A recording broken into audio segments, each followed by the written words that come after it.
If you want to push through where winds meet faster, these 6 major tips will save you hours. This game is massive and it's easy to get lost, but once you understand how its systems really work, the whole experience becomes way smoother. So let's break down the essentials that every new player needs. Let's start with your level progression. Level progression in Where Winds Meet works differently from most games because your solo mode level is tied to real-time day caps. You're not limited by quests, you're limited by how many days have passed since you started the game. On day 1, you can only break through up to solo mode level 2, which caps your character at level 20. Your next breakthrough, solo mode level 3, which raises your max level to 30, won't unlock until day 2.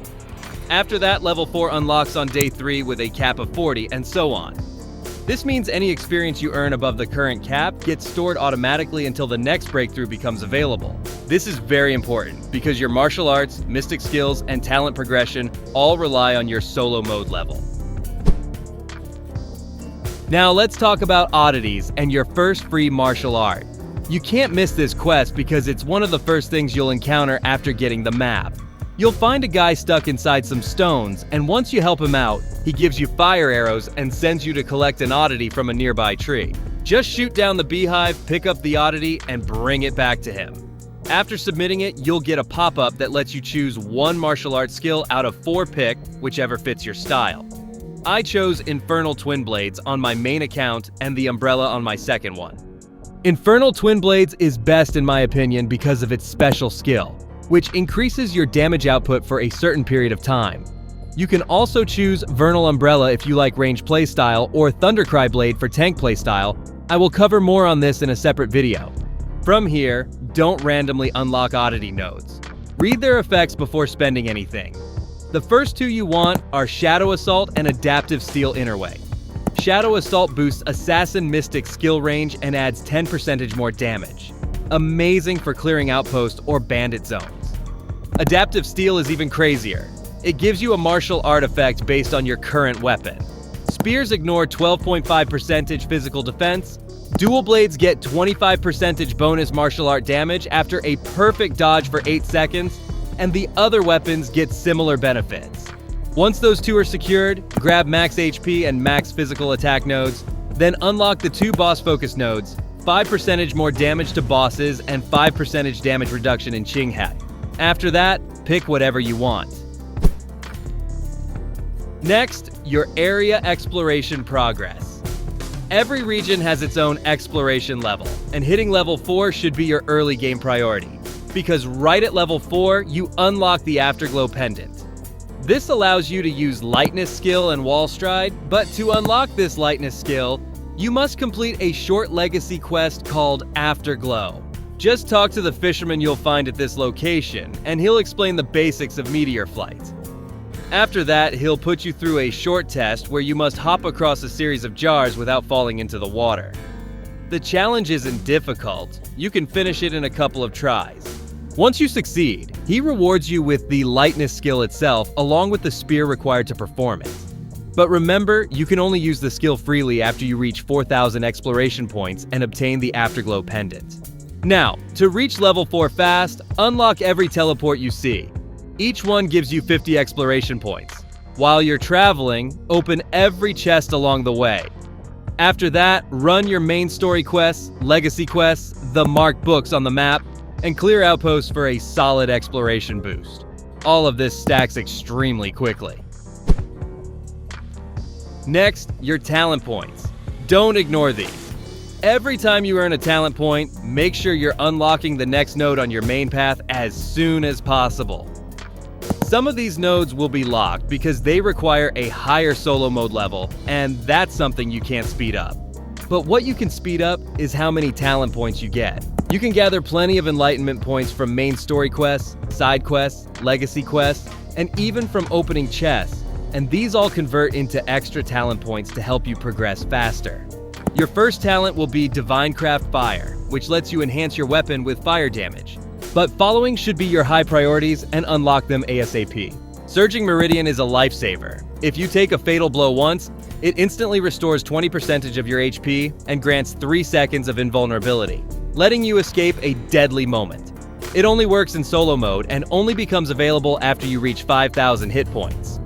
Dual weapon skill is a must-get. After unlocking it, you can switch weapons mid-fight with only a 3-second cooldown. After these, grab Serene Breeze Mystic Skill. It's insanely useful because it knocks back enemies. Just remember, it won't interrupt special attacks.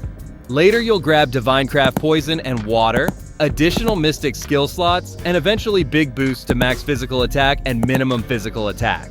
So check your talents frequently and keep pushing forward. Now let's talk martial arts and mystic skills because these define your playstyle.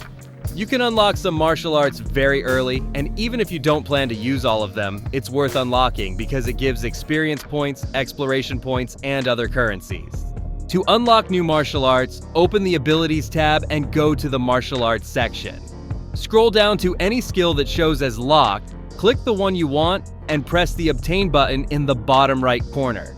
And once you select it, the exact location for that martial art will be marked on your map.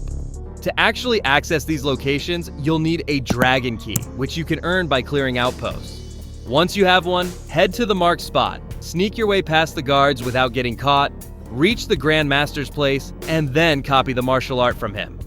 After obtaining the art, you need to upgrade it to your current character level if you are planning to use it. It is extremely important because your damage output depends on it. When you move from Tier 1 to Tier 2 and beyond, the cost increases and the required materials become different for each skill.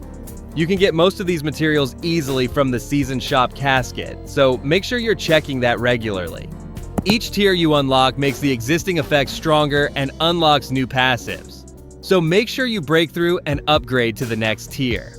Now here's the interesting part. You also have the option to reset any martial art back to level 1. This reset is completely free for this season, but you can only use it once per skill. Now for Mystic skills. These are game changers. Some Mystic skills used to solve puzzles, others to dominate combat. Blinding Mist is one of the strongest Mystic skills you can get early on, especially for open world exploration. Though you can unlock it early, but to use it, you need to have 80 vitality. The moment you use it, enemies are blinded and unable to fight back for 5 seconds, which gives you a perfect window to use Touch of Death. Touch of Death is a passive skill, and once you unlock it, you can activate it anytime while enemies are blinded, making encounters much easier. To unlock Touch of Death, you have to complete a small quest that involves solving 2 short puzzles. Go to this location marked on the map. The first puzzle requires you to light up the 4 torches shown in the clue you get from the chest after defeating the elite enemy in that area.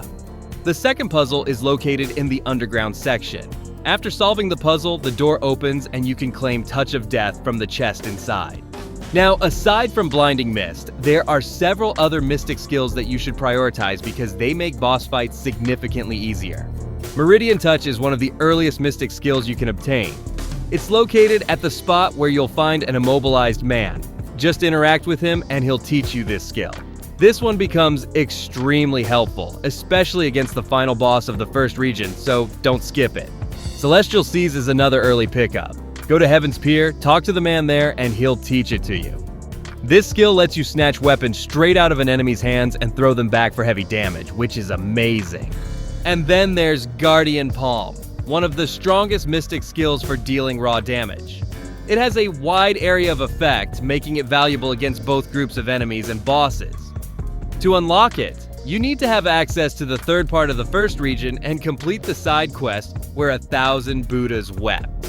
The quest itself is very simple. Just follow the monk's instructions, no fighting required, and once it's done, the skill is yours. Now let's talk about gear upgrades. Just like martial arts, your gear can be enhanced. In this game, you don't upgrade the weapon, but you enhance the gear slot. In the early game, your main priority should be enhancing the slots that directly boost your damage. Start by enhancing both of your weapon slots along with your disc and pendant. For defense and survivability, focus on enhancing your armor and greaves next. These 2 pieces increase both your max HP and your physical defense. Helmets and bracers only provide maximum hit points. And one final tip for healing. Healing is painful early on, especially in boss fights because you start with only one medicine slot. To carry more, upgrade at the Evercare Clinic, which you will find eventually during the main quest. You'll need medicinal tails for these upgrades, which drop from many quests and world bosses. Just remember to submit them. This increases both your carrying capacity and healing effectiveness. Your medicine type also matters. You start with the lowest rarity version, but you can unlock better ones. To use Wound Balm, for example, reach level 13 and do the healing quest. That wraps up the guide. If this video helped you in any way, hit like and subscribe. It really supports the channel. And if you have questions or want a deeper guide on any specific system, drop it in the comments and I'll cover it.